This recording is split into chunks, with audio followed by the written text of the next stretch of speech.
Hello বন্ধুরা, good afternoon. আজকে মেনুতে আছে ভাত হয়ে এসছে। দেখুন বন্ধুরা, ভাত হয়ে এসছে, এবারে নামাবো। আর বানাবো মটরশুঁটি, আলু, টমেটো দিয়ে বাঁধাকপির তরকারি। বাঁধাকপিটা ভাবানো আছে। ফোড়নে আছে শুকনো লঙ্কা, তেজপাতা, গোটা গরম মশলা, পাঁচফোড়ন আর জিরে। বাঁধাকপি মশলাতে দেব আদা বাটা, হলুদ, কাশ্মীরি লঙ্কার গুঁড়ো, জিরে গুঁড়ো আর ধনে গুঁড়ো। আর বানাবো মাছের ঝাল। 5 পিস মাছ নুন হলুদ মাখানো আছে। এখানে পেঁয়াজ, টমেটো, কাঁচা লঙ্কা কাটা আছে।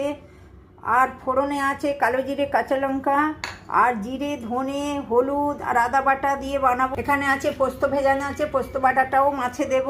আর আছে নতুন জিনিস, সজনে শাক, সজনে গাছের ফুল পেঁয়াজ দিয়ে ভাজা করব।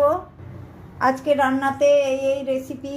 বন্ধুরা কেমন হয়েছে বলবেন, ভালো লাগলে একটা সাবস্ক্রাইব করে দেবেন। আজকের মতো টাটা বন্ধুরা, আবার আসবো অন্য ভিডিও।